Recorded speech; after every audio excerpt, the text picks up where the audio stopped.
good opportunities for realtors. I mean, this is business in general. If the market is bigger, if there's more people transacting in whatever marketplace, it's probably a good opportunity. But then you also have to look at the supply of service and product as well to fulfill that deal flow. So as there's more people wanting to buy and sell, you might have more people thinking they want to get a real estate license, which saturates this. And that's all macro.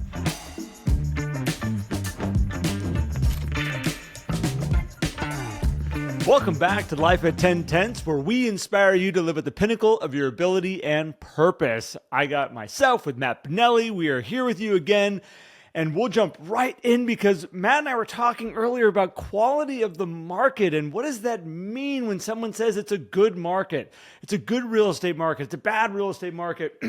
And we started thinking about this. It's like, this is not the truth for everybody when they're looking at real estate. You can't look at real estate market and go, it's a good market, and blanket everybody's real estate transactions and say, you're all in good fortune because it's a good real estate market. It doesn't work that way. And so we started kicking this around going like, well, let's really take a look at what does that mean and who's really benefiting, who's maybe getting their butt handed to them, because sometimes that happens in the best marketplaces. It's somebody's getting maybe taken advantage of. And good morning, Matt.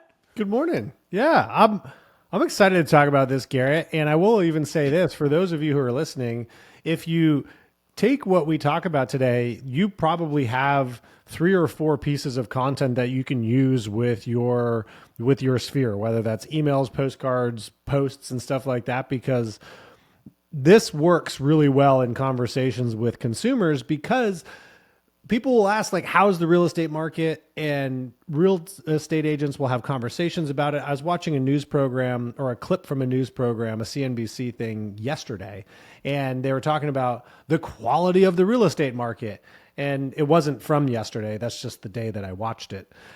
And I was like, well, it doesn't, like, what, this doesn't matter. Prices up, mortgage rates down, buyers, sellers, like, it's different for everybody.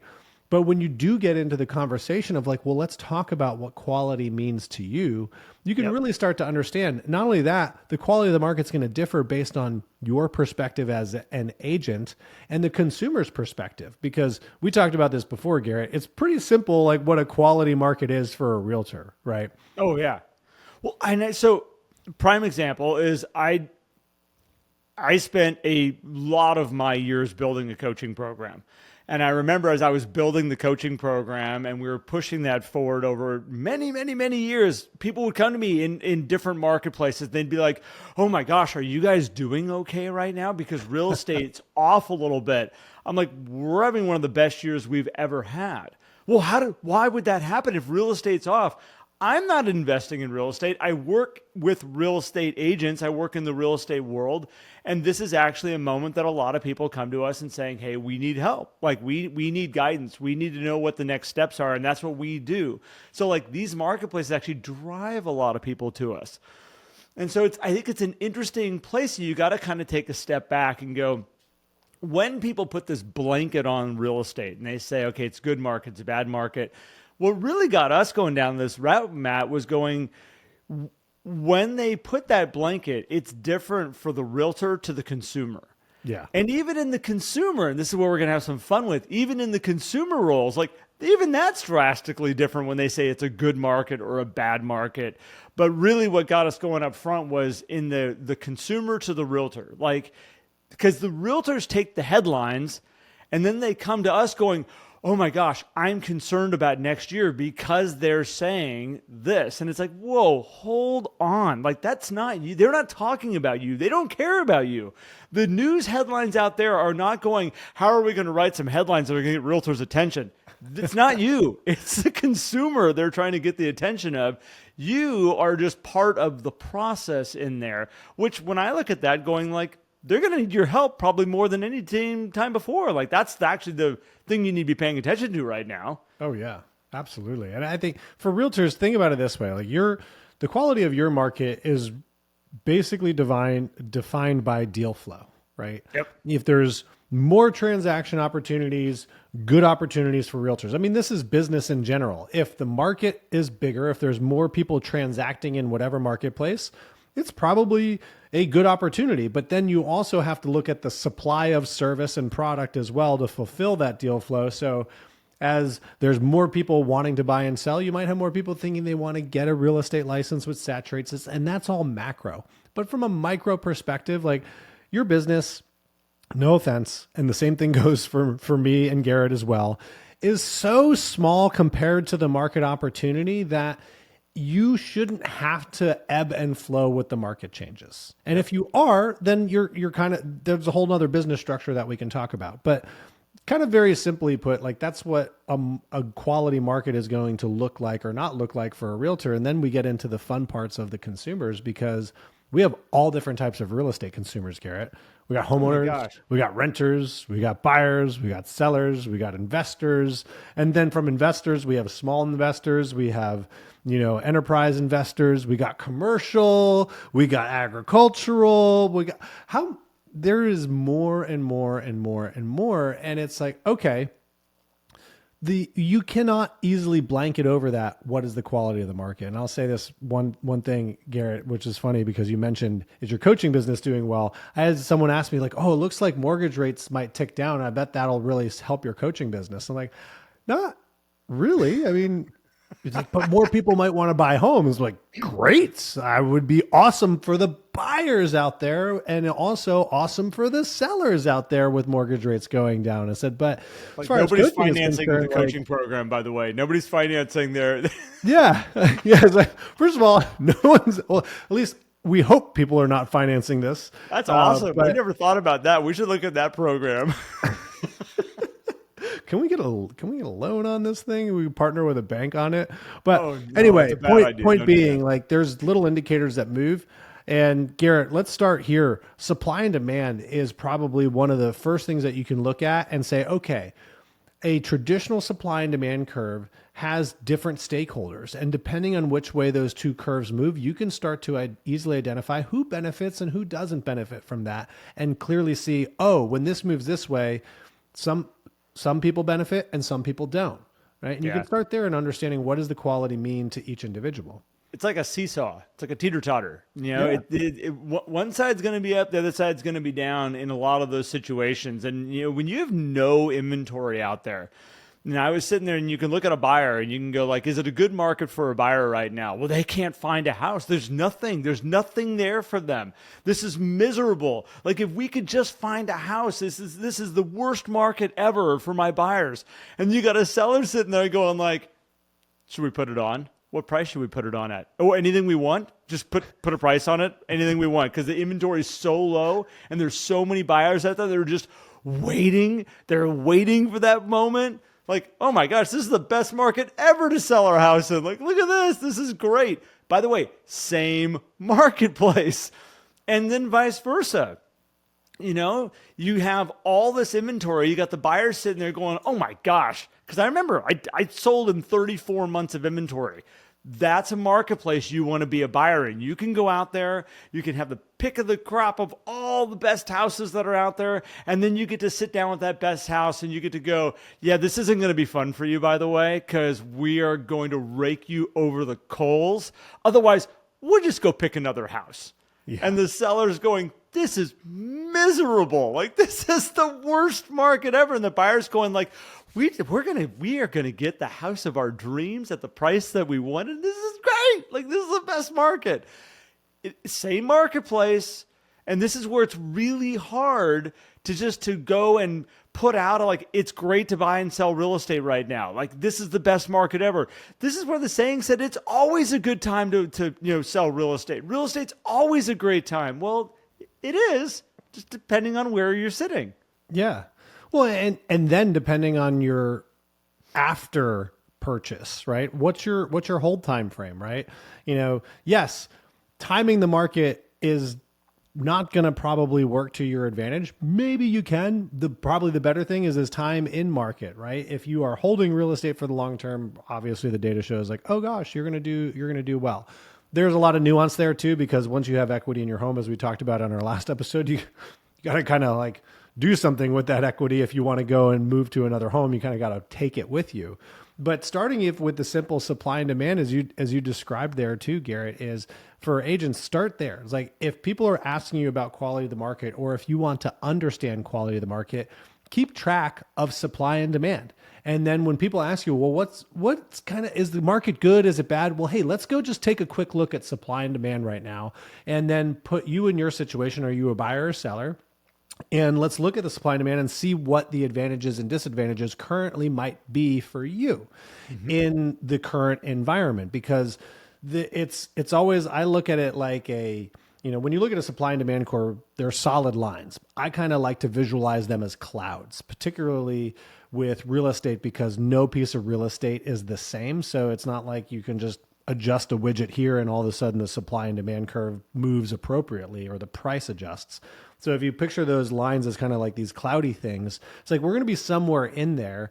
And then that's where your skill as the realtor comes in, is if you guys decide you want to participate in the market as it is now, let's do everything that we can to guide you to be at the top point of the cloud or the bottom point, depending on whatever is to your advantage. That's where I would begin, Garrett, is if you understand those things, then you can easily, or I should say more easily explain what's going on in terms of the quality of the market. But there also are more things that we can bring into this as well, of course. Well, and I think that brings it to, like, you got to know where the person you're talking to stands before you can ever determine whether it's a good or a bad real estate market right now. And that's something I think a lot of us don't take enough time to do, is to look at the person sitting in front of us and say, well, what are you trying to accomplish? If you were to enter the real estate market right now, what would you be trying to do? And the more you can learn, the more you can go like, oh my gosh, there's some crazy advantages for you right now that a lot of people aren't talking about. Or like, this is actually a time that you really need to get your skills. You need to get everything perfect. If you're going to put your home on the market right now, everything's got to be dialed in. It's got to be spot on. And it's like right now, Matt, everybody I'm talking to is going, yeah, you can sell your home. There's a great market to sell it there, but you do not want to overprice in the marketplace that we're currently in right now. Anybody who's overpricing, the buyers are really discerning and they are saying no, and they're pushing back on it really hard right now. It's not that it's a good market or a bad market, but you got to know, who are you talking to? What are they trying to accomplish? What would they even be wanting to accomplish if they were to play in the game right now? And then you can decide, what are you up against? But it's, again, I still go back to, I've seen very few marketplaces that you're like, this is a great market. Because even when things were cranking up in value and things were crazy as a seller, it was really a tough marketplace to actually go through. I kept telling people, this is the most unhealthy marketplace I have seen in a long time. And you got to prepare yourself if you're going to enter this thing, because it's trying and it's going to be stressful. And there's a lot happening right now. It's hard to put that blanket on it and just say, this is what it is. Well, I think that adds the other elements that come into understanding, quote, quality, because, okay, we have the data, the stats, but then let's add the nuances, which could be emotional, which could be pace of the market, which translates to stress or not stress. Both directions create stress. The market's moving slowly, stress. The market's moving fast, stress, right? The market's moving at a normal pace when I want to be in the fast lane, stress. It doesn't stay there very long, by the way. Usually that idea of normal that you just kind of threw out, and I know you said there's stress involved with it, but a true normal market, like just like, it's like, oh my gosh. Like there's a little moment here back. I was like, we're kind of in this weird place that we have buyers that want to buy and sellers that want to sell. And it's just this like kind of floating right now. It's like, oh my gosh, deals are just kind of coming together. I had a lot of people going, oh my gosh, like it just feels like things are kind of fitting together. And when we get a weird inspection, the buyers are kind of going, it's okay. Yeah, we're good with that. We'll work with that. And sellers are going, oh my gosh, like this is just, that doesn't sit that way for very long. It's kind of going one way or the other. No. Yeah. It's like the eye of a hurricane.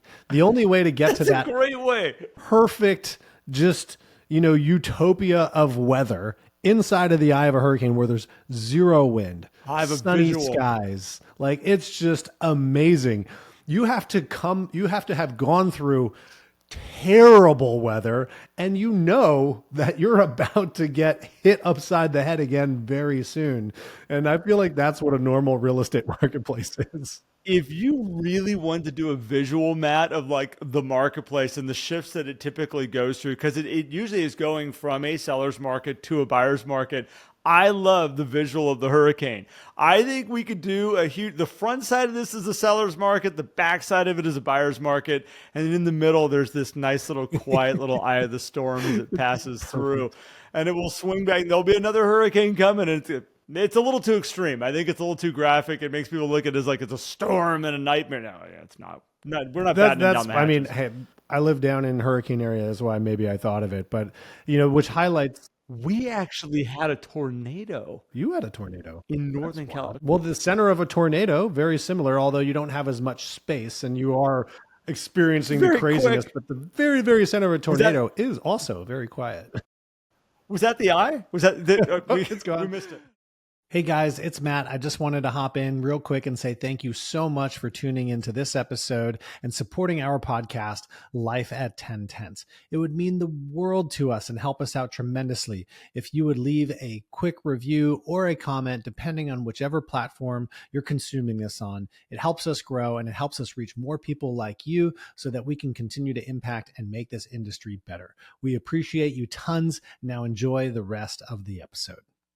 Which I think highlights too, like we talk about location there for a second, like the nuances of location. And I'm not talking about location of like where you live in the country, like, but like in towns, different neighborhoods, there's little nuances of is the home upgraded and all these things that also play into the factor of, because like, okay, great. Supply and demand shows that it's a pretty great market for sellers. I have a home that has not been updated in 20 years. How's that going to play in the current market? Maybe not as well as you think, right? And this, you brought up pricing, Garrett. Yeah. In any market, no matter how crazy it is, proper pricing and positioning is important. And I don't necessarily mean in terms of whether it's going to impact your ability to sell, because I think even sometimes overpriced homes in a crazy, crazy market can sell, but they may not sell in the way that would be best for that seller if it were positioned differently, because more than price also factors into it. But if you have a home not updated and all these things, those little items, the quality of the inventory is going to impact the market. I've shared this story before. Back when I lived in Jersey City and Hoboken up in New Jersey, there is this window of time where the market in Hoboken looked like it was disastrous, right? Home sales were down. People were like, oh my gosh, home sales are down. Average price is down. What's going on? Like, this is crazy. And what turned out is actually the quality of the inventory wasn't that great.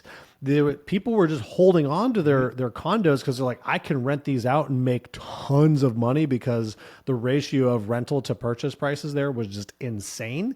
And so the only thing that was on the market was inventory that needed to be fixed up. It was stuff that needed to be renovated. And so, yeah, no one was buying. The stuff that was on the market was lingering and spending a lot of time on market. And for a period of time, people were like, oh, the market in Hoboken is over. That washed over. That was, maybe they were in the I was storm going a to say, little when bit. did people start buying Yeah. up Well, those and fixing eventually them that up? happened, right? And then also eventually there was Yep. new development and there was turnover that happened as life changes happened and inventory kind of came back into it and people were buying and selling. But the market, like the prices never went down. People were like, oh, this is it. Hoboken's going down. No, it never happened. It was a glitch in the system, glitch in the matrix, if you will, because people weren't paying attention to what the inventory was. So that's another thing that you have to factor into. What is the quality of this market? Well, what's the quality of the inventory? And there's always the unknown, Garrett. And this is, I think, always fun, is we never really know the quality of the buyers. Like the demand side is this kind of mystery a lot of the times. Well, and a lot of times that demand of the buyers or the quality of the buyers, as that kind of changes. That usually goes off how confident are they in the world that's around them. You know, buyers that are uncertain, if they're unclear, if they're worried about stuff, that creates a crappy buyer, by the way, because everything makes them go, wait. I'm not sure if we're doing this at the right time right now. If they are comfortable, like one of the most favorite sayings that was ever taught to me is buyers love to buy. I love it. And it's true. They love to buy. Buyers love to buy. But at the same point, if they are uncomfortable, if they are unsure, if they are scared, you will watch a buyer close up, walk away, ghost you, turn. All of a sudden, you're like, where the hell did they go?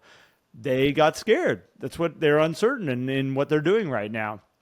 And so I think like if you want to look at the quality of buyers in your marketplace, just look at how safe and secure they feel. Because if they're safe and secure, they're great buyers. If they're uncertain, if they're scared, you could easily go, oh, the quality of buyers is down right now because they're nervous. Well, and I think that kind of builds on our conversation from a couple episodes ago about consumer debt, right? Because nationally, we could say, hey, buyers could be pretty concerned because the average person's carrying more and more debt. So when they're looking at, that monthly payment for purchasing a home, particularly you add in certain parts of the country where not only interest rates are high, but insurance is through the roof. That's going to make that buyer a bit more uneasy because their debt to income ratio is in jeopardy. Just their overall financial picture, they might be a little bit concerned.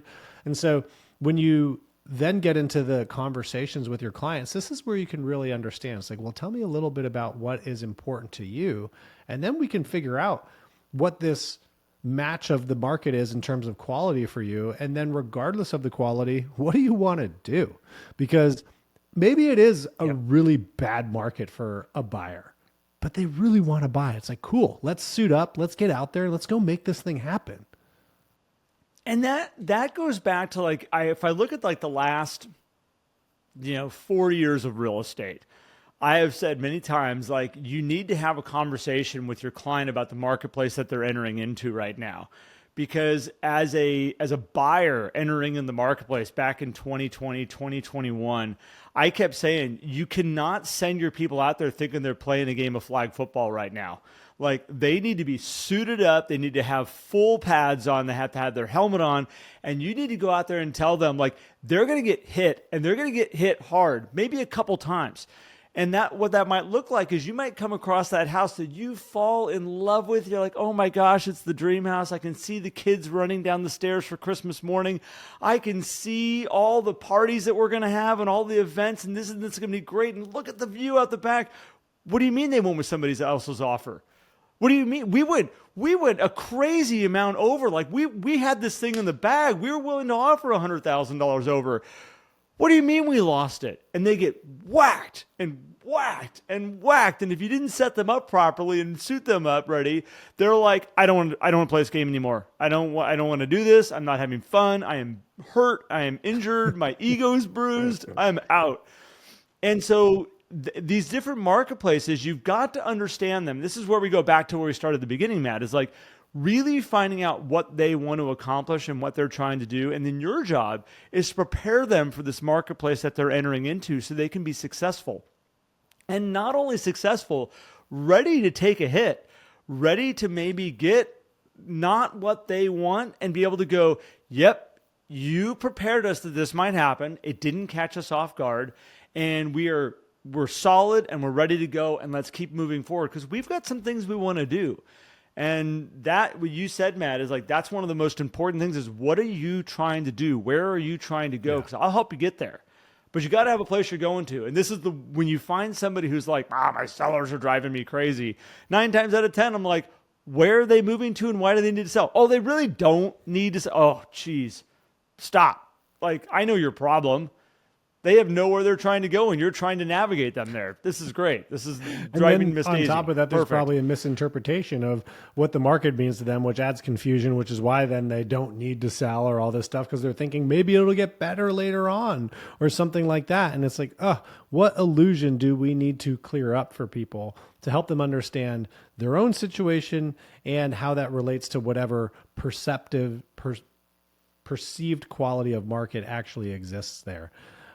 Garrett, I'll add one other thing here too, which is, I know we at the front end talked about what is a quality market for realtors, but one thing that we need to make sure of is in communication, we're not letting the differences in quality of market for a consumer, the different types of consumer, and for the people who service the industry, realtors, lenders, et cetera, bring in to create confusion for the other party. So I see this a lot with realtors. They'll be like, man, I'm having such a tough year. And they'll share that. They'll have conversations about it. Now it's good to go, work with your fellow realtors, get built up to figure out, okay, how do we solve this problem for our business?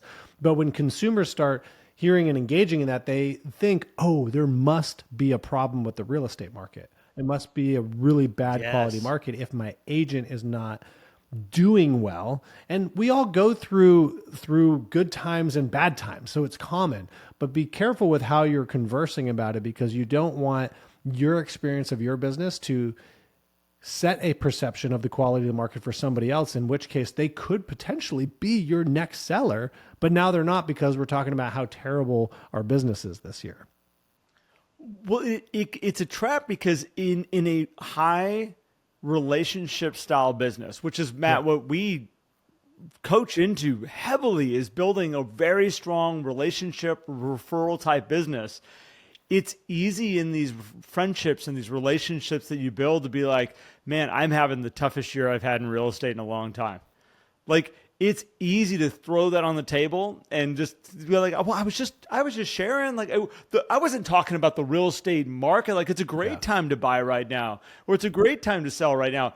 I was just sharing that I'm not being successful right now putting deals together. They can easily take that and grab it and go like, well, we're staying out of the real estate market until things change a little bit. Because I was talking to Matt the other day, and it sounds like it's tough out there. Like, it can easily grab that energy. So I think it's a great point. You need to be really careful what you're putting out there and what you're sharing, because I would stick to where you brought up very early on. Talk about supply and demand, and talk about where those, the benefits, and where the kind of the strategies are around that type of stuff right now, because there's always a marketplace. There's always someone that's got a little bit of the upper hand. It's going to swing one way or the other. And I mean, even when you start talking about investments, when you start talking about, flipping properties, there's moments when it's amazing to flip properties. And there are moments when you're like, do not flip a property in this marketplace right now. This is not where you want to be going. There's great times to buy cash flowing investments. And there's times that you're like, they're not cash flowing right now. That's not the marketplace you want to be playing in. But there's other ways to invest right now in real estate if you want to do it. It's a bad or a good time to invest. It's how do you want to invest, and what are your strategies around it? Because probably in there's a great way to do it. Oh, it's not that, but it's development right now. You may not want to be a developer. And that's okay, but that might be where the strategy is right now if you wanted to be investing.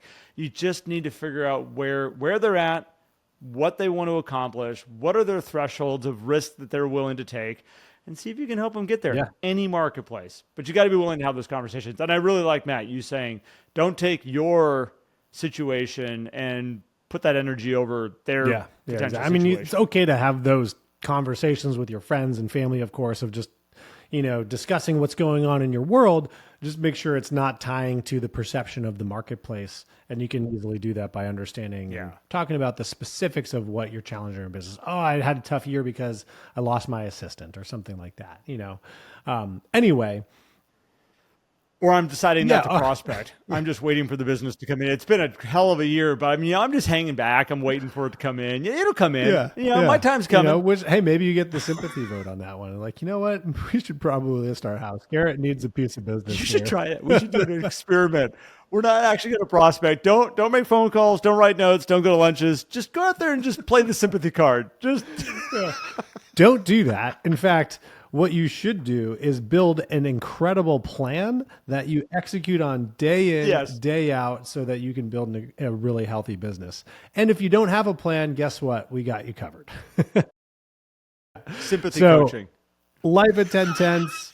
In the 11 Circle, which is our coaching program, you can get a 7-day free trial, access to our complete business planning sessions, which we call the GPS, actually help you build a one-page GPS that'll keep you focused through the year. So there is a lot of detail in this plan, but it simplifies down to a single page that you can carry with you, so that you don't have all that weight pulling at you. And it'll also make it easier for you to make adjustments if you need to make adjustments as you go throughout the year. Garrett, we've got some good feedback of it. We did a poll in our community And what's cool is I'm going to pull it up now, is like 67% of people, I believe, who answered the poll anyway, have completed their GPS. Oh, it went down to 61%. So we got more people answering, down to 61%. But a lot of people who are through session 3. So if you're out there, you're like, gosh, After a I'm group, behind, I haven't done my plan. Here's me telling you, 40% of the people in our community are still working on getting theirs done right now, and they will get it done, and you can get it done too. I think it went down because on the group coaching call, we called out some people to be like, you should Yeah. go in and fill out the poll. And it was up really high. And I made the joke. I'm like, well, the ones that have gone in and filled it out right now are like, ooh, I'm going to tell everybody that I got it done. Like, I hit the button. Everybody else is like, I'm not answering that thing. I think we have a little more honesty in the survey right now. It's good. Which is good. Good Yeah. to have honesty in there. So you guys can come check us out there. And as always, we keep bringing the value here on the podcast. We also have a starter membership if you want to get our mindset videos and some book insights that we do every single month as a little bit of a thank you for being a part of our podcast world. We give you a little bit extra content there in that level of the program. But otherwise, man, Garrett, thanks for going through this path with me today. This is a fun one, talking about quality of market. Yeah. It's fun. This came up as a topic a while back. We threw it up on our. We have a huge list, Matt. I wish it would. Maybe your side counts it out. We have a huge list of potential topics, and this was a fun one that's been kind of sitting there. And I think we've kind of kicked it around a couple of times, and it's fun to be able to go like, all right, let's dive into it, because I think it's very misleading for a lot of people out there. So good one, man. Love it. Definitely. Well, thanks guys for tuning in. We appreciate you so much. Make sure you subscribe, like, do all those things, and share it out if you found value in it and want to share that value with somebody else. And definitely go back and listen to it and pull little bits and pieces so that you can create some content for yourselves, or just use it as conversations that you can have with your clients to have better clarity around the quality of the market. So appreciate you guys. Catch you on the next one. Thanks, everybody.